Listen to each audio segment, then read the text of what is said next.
이 시간 하나님께서 우리에게 주시는 말씀은 마가복음 1장 40절부터 45절까지 말씀입니다. 신약성경 55면입니다. 마가복음 1장 40절에서 45절까지 말씀을 제가 말씀을 봉독해 드리도록 하겠습니다. 한 나병 환자가 예수께 와서 꿇어 엎드려 간구하여 이르되 원하시면 저를 깨끗하게 하실 수 있나이다. 예수께서 불쌍히 여기사 손을 내밀어 그에게 대시며 이르시되 내가 원하노니 깨끗함을 받으라 하시니 곧 나병이 그 사람에게서 떠나가고 깨끗하여진지라.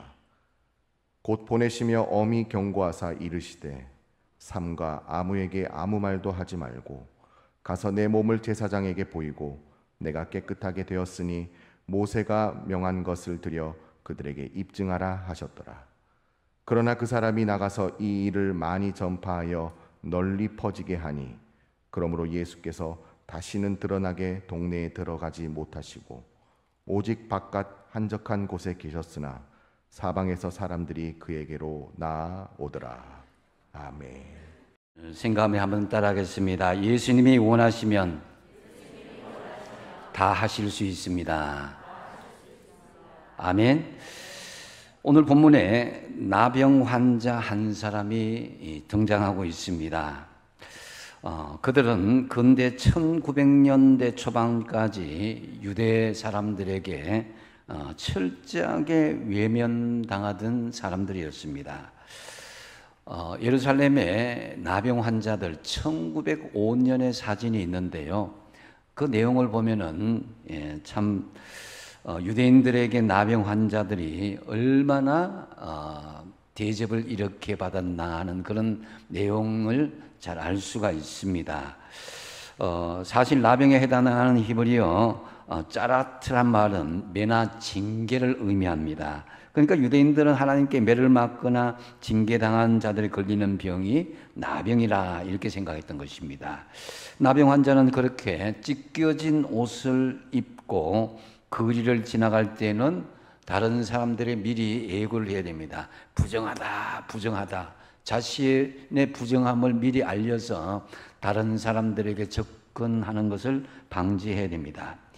이와 같이 나병은 가족도 있었고 일터도 사회도 소망도 다 있었지만 결국은 그 사회에서 다 소외되고 또 그들과는 정말 너무나 많은 격리된 그런 생활을 할 수밖에 없었습니다. 그래서 나병 환자들은 큰 죄인으로 분류되어서 성 안에도 머물지 못하는 철저하게 버림받은 존재로 살았습니다.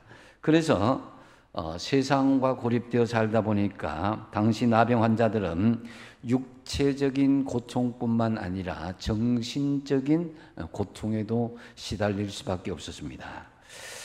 이때 본문의 나병 환자에게 공생애를 막 시작한 예수님의 소문이 들렸습니다. 본문에 보면은 예수님을 만난 사람들이 치유받고 다시 회복되어서 건강하게 일반 사회로 복귀하고 있다라는 소식을 듣게 된 것이죠.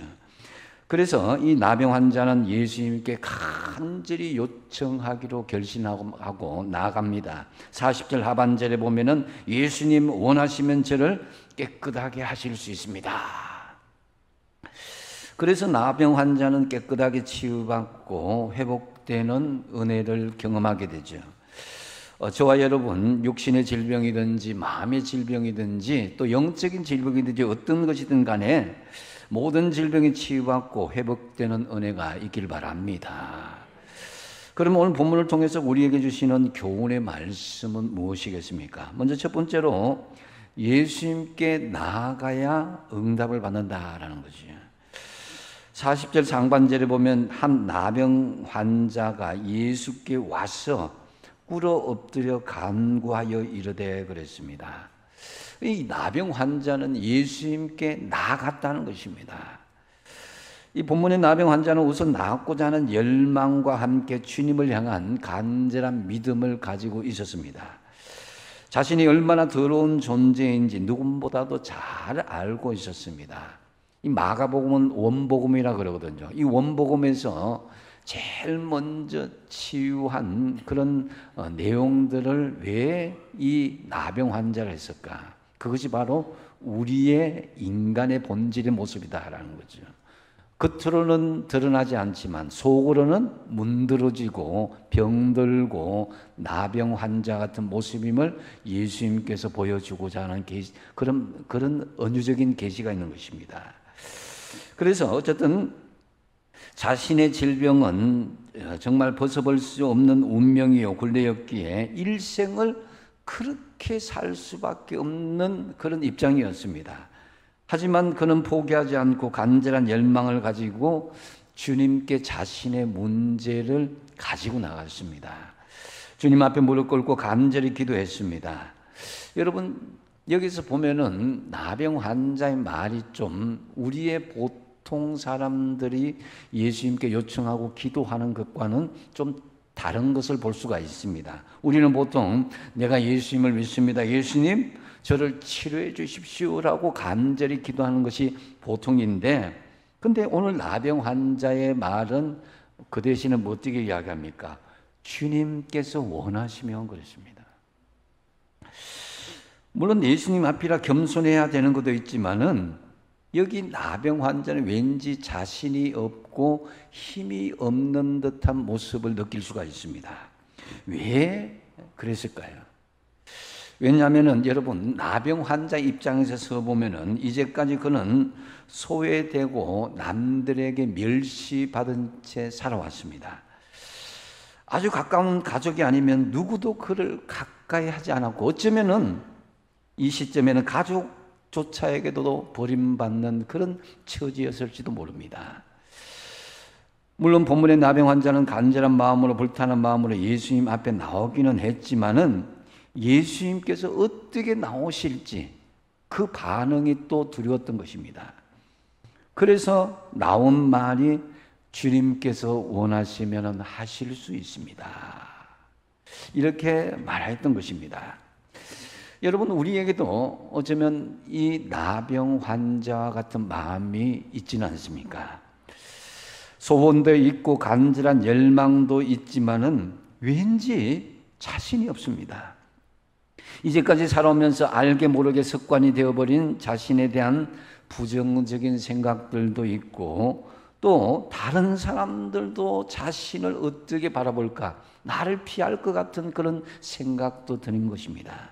그래서 자신이 없어서 예수님이 과연 내 소원을 들어주실까, 또 남들이 나를 어떻게 바라볼까라는 그런 마음에 두려움과 민망함이 있었음을 볼 수가 있습니다. 그럼에도 불구하고 여러분, 예수님께 여러분의 문제를 가지고 나가시기 바랍니다.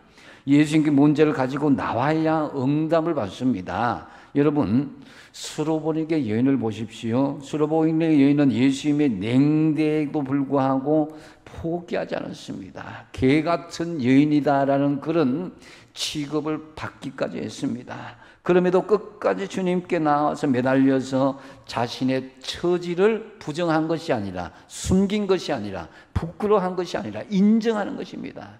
예, 그렇습니다. 주님의 도우심이 아니면 결코 그 저주받은 다리에 빠져나올 수 없음을 인정하였을 때에 주님, 부스러기와 같은 은혜를 내게 내려주십시오라고 간구했던 것입니다. 그때 수로보니게 여인은 이제까지 자신을 짓누르고 있던 삶의 절망적인 문제에서 자유할 수가 있었던 것입니다. 우리에게도 이런 자세가 필요합니다. 비록 자신이 없지만, 사람들의 시선도 두렵지만, 주님께서 외면하실 것 같은 두려움도 있겠지만, 믿음을 가지고 뜨거운 소원을 가지고 예수님 앞으로 나오시는 결단이 있길 바랍니다. 예수님께서 우리의 심정을 다 아십니다. 41절에 보면은 예수께서 불쌍히 여기사 손을 내밀어 그에게 이르시되 내가 원하노니 깨끗함을 받으라, 이렇게 말씀합니다. 우리의 형편, 우리의 중심을 보신 예수님께서 우리를 불쌍히 여긴다는 거예요. 그 이전에 개역 성경에는 민망히 여겼다는 거예요. 그 모습이 주님께서 원하시면 하실 수 있습니다. 너무 민망하게 불쌍히 여기다라는 거죠. 여기서 불쌍히 여기다 하는 그 NIV 성경 영어에 보면은 filled with compassion이라고 그러는데, compassion이란 말, 이 말은 이 컴이란 말, 이 함께 서로라는 말과 함께 패션, 고통과 순환 이런 걸 이야기하는 거예요. 그래서 고통과 괴로움을 함께 한다는 게 컴패션이에요. 그러니까 예수님께서 나병 환자를 향해서 가지신 마음은 단순한 긍휼한 마음, 불쌍히 여긴다 안 됐다 그런 위로가 아니었습니다. 더 깊고 넓은 차원의 간절함, 내장이 뒤틀리고 피를 토할 정도로 간절함으로 예수님께서 우리의 문제를 민망히 여기시고 불쌍히 여기신다는 거죠. 여러분의 문제를 주님께서 그렇게 여긴다는 거죠. 그렇기 때문에 우리는 단지 우리의 문제를 예수님께 가지고 나오기만 하면은 응답받게 될 것이라는 믿음을 가지고 나오시기 바랍니다. 이제 예수님께서 선포하십니다. 내가 원하는 이 깨끗함을 받으라. 예수님은 나병 환자가 깨끗해지기를 원하셨습니다. 마찬가지로 예수님은 우리가 질병에서 깨끗해지고 죄악에서 깨끗해지고 온전히 고침받고 회복되기를 원하시는 것입니다. 여러분 옆에 있는 분들 한번 바라보시기 바랍니다. 문둥병 걸린 것 같아요? 아니죠, 그죠? 근데 우리는 보이는 것 이게 전부가 아닙니다. 그분에게 한번 서로에게 축복하며 선포하겠습니다. 예수님께서 원하노니 깨끗함을 받으라. 한번 내 자신에게 한번 이야기하겠습니다. 예수님께서 원하오니 깨끗함을 받으라. 할렐루야. 그러니까 42절에 곧 나병이 그 사람에게서 떠나가고 깨끗하여진지라 이렇게 말씀합니다. 그래서 즉시로 고침을 받았습니다. 고치란 것입니다. 여러분 이 상황을 평행구절인 같은 내용인 누가복음 5장 13절은 나병이 곧 떠나니라. 마태복음 8장 3절은 즉시 그의 나병이 깨끗하여진지라고 묘사하고 있습니다. 그리고 오늘 본문인 마가복음은 두 가지 면을 다 포함하여서 곧이라는 말로 곧을 가장 먼저 놓고 그 사람에게서 나병이 떠나가고 깨끗해졌다 그랬습니다. 이 곧이란 말은 마태복음은 7번, 또 누가복음은 1번이 기록되고 있는 반면에 마가복음은 무려 42번이나 기록되어져 있습니다. 그러니까 마가는 어떤 일이든지 주님 앞에 가지고 나오기만 하면은 즉시 곧 해결될 수 있음을 강조하고 있음을 볼 수가 있습니다. 예수님의 치료는 언제나 적극적이고 완전한 것입니다. 베드로의 장모는 기력을 회복하기 위해 기다릴 필요가 없이 즉시 회복되었습니다. 중풍병자는 즉시 자리에서 일어나 누웠던 침상을 들고 나갔다고 그랬습니다. 손 마른 사람 역시 그 자리에서 즉시 회복되었다고 그랬습니다.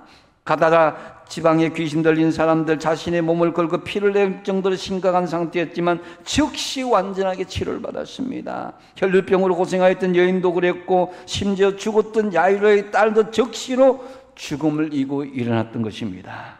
예수님께서 깨끗함을 받으라 원하셨을 때에 나병 환자는 즉시로 깨끗함을 받았다라는 거죠.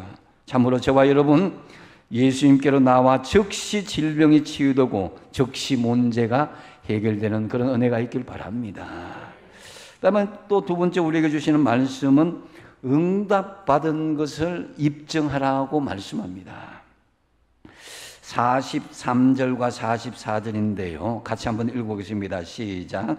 곧 보내시어 엄히 경고하사 이르시되 삼가 아무에게 아무 말도 하지 말고 가서 내 몸을 제사장에게 보이고 내가 깨끗하게 되었으니 모세가 명한 것을 드려 그들에게 입증하라 하셨더라. 아멘. 여러분 예수님은 나 환자를 고친 후에 아무에게도 그 사실을 말하지 말라 이렇게 경고하는 것을 볼 수가 있습니다. 왜 그러셨을까? 간증하고 또 다른 사람이 복음을 전파해야 되는데 사실 예수님 곁에 수많은 무리가 함께 있었기 때문에 나병 환자가 고침받은 것은 비밀은 아닙니다. 그런데도 예수님께서는 그에게 다른 사람에게 아무 말도 하지 말고 먼저 제사장에게 보이라 이렇게 말씀합니다. 그 이유는 당시 나병 환자의 완치 여부는 제사장의 진단 여부에 달려 있기 때문이다라는 거죠. 그래서 예수님이 율법을 폐하러 온 것이 아니라 율법을 완성하러 오셨다라는 것을 예수님께서 이것을 또 보여주시기도 위함이도 있습니다. 우리는 즉시 간증하고 주님께 영광을 올려드리고 싶어하는 것이 있습니다. 병이 치유받고 하나님의 기적적인 은혜를 체험하면요 말하고 싶어요. 그런데 그것도 절차가 있다는 것입니다.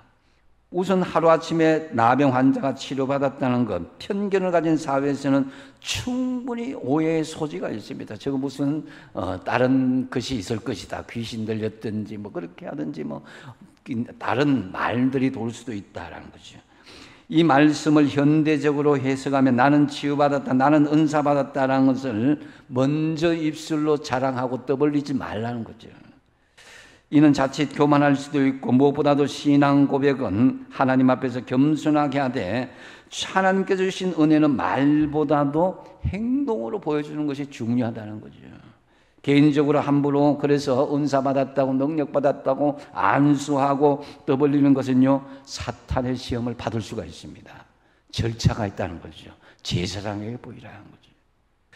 그래서 제사장에게 보이라는 것, 교회 지도자에게 은혜 받은 것을 겸손하게 알려주고 그리고 난 뒤에 목회자의 선포로 공개적으로 입증되는 것이 중요하다는 거죠.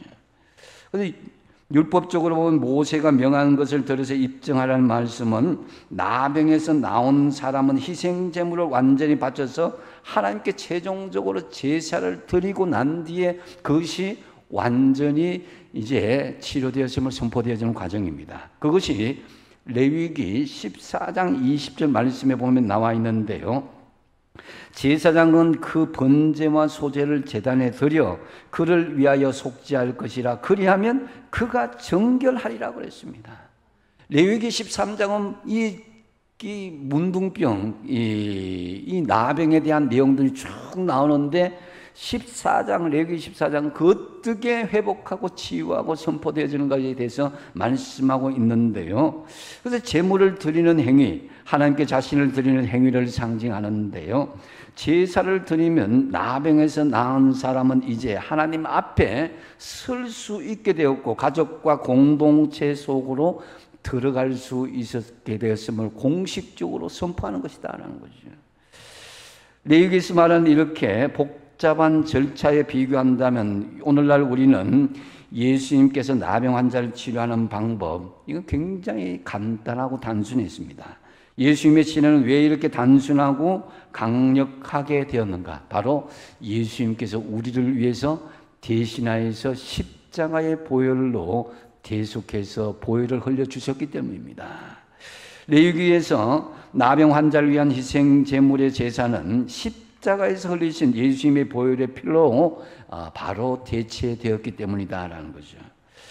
어쨌든 예수님은 희생 제물을 드려서 그들에게 입증하라 이렇게 말씀하는데요. 여기서 그들은 세상 사람들입니다. 우리는 우리 자신을 희생 제물로 드려서 하나님의 마음과 뜻에 합당한 삶을 살아야 되는데 세상 사람들에게 우리의 신앙을 또한 입증할 수 있어야 됩니다. 도덕적으로나 윤리적으로 세상 사람들보다 한 단계 높은 수준을 만들어서 입증할 수 있어야 된다는 거죠. 그래서 일상의 삶에서 여러분을 통해서 예수 그리스도의 향기와 흔적이 드러나도록 세상 사람들에게 여러분의 삶을 입증하도록 하십시오. 학생이라면 성적으로 입증이 되어야 되고 직장인이라면 실적으로 입증이 되어야 되고 믿음을 가진 사람이라면 우리가 하나님께로 응답받은 것을 삶 속에서 입증할 수 있어야 됩니다. 그것이 뭐 손익을 많이 남기고 적게 남기고 이것이라기보다도 믿음 안에서 신실하게 살았다, 하나님에서 그리스도의 향기로 예수의 모습으로 살았다는 것을 입증하라는 것입니다. 우리 하나님은 머리나 가슴 속에 머물러 있는 것이 아니라 삶 속에서 생생하게 역사하고 계시다는 것을 여러분의 삶 속에서 입증이 될 때에 그것이 진정한 그리스도인의 모습이 아니겠습니까? 한마디로 하나님이 기뻐하시는 삶의 제사를 드리는 것인데 그 말씀이 바로 로마서 12장 1절의 말씀입니다. 같이 한번 읽어보겠습니다. 시작. 그러므로 형제들아 내가 하나님의 모든 자비하심으로 너희를 권하노니 너희 몸을 하나님이 기뻐하시는 거룩한 산 제물로 드리라. 이는 너희가 드릴 영적 예배니라. 아멘. 삶으로 드려지는 이 입증되어지는 것, 이것이 하나님께서 받으시는 영적인 예배라는 것입니다. 참으로 우리 모두 하나님께로 응답받은 수많은 여러분의 신앙의 감정들, 삶의 열매들을 입증함으로써 주님께 영광 올려드리시길 바랍니다. 그 다음 세 번째로 주시는 이 교훈의 말씀은 입증한 것은 때를 맞추어서 전파라는 것입니다. 자, 우리는 예수님께 나아가면은 응답받고 또 응답받은 것을 입증하였다면은 그 최종적인 단계는 입증한 것을 전파할 수 있어야 된다는 거죠. 45절 말씀에 보니까 그러나 그 사람이 나가서 이 일을 많이 전파하여 널리 퍼지게 하니 그러므로 예수께서 다시는 드러나게 동네에 들어가지 못하시고 오직 바깥 한정한 곳에 계셨으나 사방에서 사람들이 그에게로 나오더라 그랬습니다. 이제 치유받은 나병 환자는 자기에게 베풀어진 하나님의 은혜가 너무 크고 놀라워서 도저히 그냥 있을 수가 없었습니다. 예수님께서 경계하였음에도 불구하고 이 사람은 고침받은 기쁨을 억누를 수가 없었습니다. 속에만 담아둘 수가 없어서 정말 받은 은혜를 감춘다는 것 결코 쉬운 일이 아니죠. 결국 치료받은 나병 환자는 이 일을 전파해서 널리 퍼지게 하였고 사람들은 이 사방에서 예수님께로 나오는 그런 기적이 일어났습니다. 예수님은 입증한 것을 전파하는 이 치유받은 나병 환자, 말하지 말라 그랬지만은 말했을 때도 꾸짖진 않았습니다. 왜냐? 입증한 것을 전파하는 것이 바로 주님이 오신 목적이고 그것이 바로 복음 전파이기 때문이다라는 거죠. 그런데 주의할 사항은 주님의 사역 프로그램에는 다 시기와 때가 있기 때문에 지금은 좀 조용히 하라고 말씀하신 것입니다. 때를 맞추지 못하고 전파함으로 예수님을 드러나게 동네에 들어가지 못하고 한적한 곳에 머물게 하는, 다 이제 알려졌기 때문에 그렇게 사역을 이렇게 역동적으로 할 수가 없었던 것입니다. 군중들 때문에. 특히 원복음인 이 마가복음서는 유독 때에 대한 말씀을 유독 많이 하고 있습니다. 예수님은 철저히 때를 맞추어서 활동하셨다는 거죠. 언제 세례를 받아야 하는 때인지, 언제 본격적인 공생애를 시작해야 된 때인지, 언제 치료하는 것이 가장 하나님께 영광이 되는지, 이 하나님의 때를 찾고 하나님의 때에 맞춰서 예수님께서 공생애의 사역을 하셨다는 거죠. 그래서 상황이 좋고 나쁘다고 할지라도 예수님은 그 상황에 연연하지 않았습니다. 하나님의 때를 바라보게 된 것이죠. 본문에서 예수님은 이 세상에 오신 목적이 이적을 행하기 위해서가 아니라 인류를 구원하기 위해서임을 너무나 잘 알고 계셨습니다. 근데 단지 예수님께서 이적을 행하는 자로만 알려진다면은 마술사다, 뭐 기적만 일어났더라, 표적만 바라본다면 의미가 없는 거예요. 표적 그 이후에 인류를 구원하실 놀라운 계획, 그것이 중요한 거죠. 그래서 하나님 때와는 상관없이 어려움을 당할 수도 있었습니다. 하나님 때가 이르지 않았음에도 사람들의 무분별한 반응 때문에 어려움을 당할 수도 있었다는 거죠. 그래서 예수님은 단단히 일러 보내었는데 이 나병 환자는 그 말을 듣지 않았던 것입니다. 기쁨에 들뜬 그는 주님의 명령을 귀담아 듣지 않았고, 그래서 주님을 바깥 한정한 곳으로 광야로 내몰고 말았다는 거죠. 대개 사람들은 남의 말을 잘 듣지 않습니다. 내 기분 내키는 대로, 내 생각에 오른 대로, 내 신념에 근거해서 행동하고 신앙생활하는 것을 많이 볼 수가 있습니다. 악이든 선이든 그렇습니다. 그래서 그것 때문에 하나님의 영광이 본의 아니게 가려질 때가 있다는 거죠. 나는 좋은 의도로 했다 할지라도 그 때와 시기가 맞지 않아서 하나님의 영광을 가려질 때가 있고 그것이 분란의 소지가 될 수 있다는 거죠. 그래서 듣는다는 것은요, 순종한다는 그런 의미가 내포되어 있습니다. 내 생각대로 내 판단대로가 아니라 하나님의 때에 따라서 하나님의 말씀에 순종하면서 하나님의 복음이 전파될 수 있어야 된다는 거죠. 여러분, 은혜 받은 것 무조건 점 떠벌리고 자랑하다 보면 교만에 빠지고 다른 사람들에게 신앙적인 박탈감을 줄 수가 있습니다. 나는 은혜를 받았는데 너는 왜 그 모양이냐? 이것도 온전한 모습이 아닌 것이죠. 우리는 하나님 은혜 안에서 변화된 삶을 살기만 해도 될 때가 있습니다. 말 안 하고도.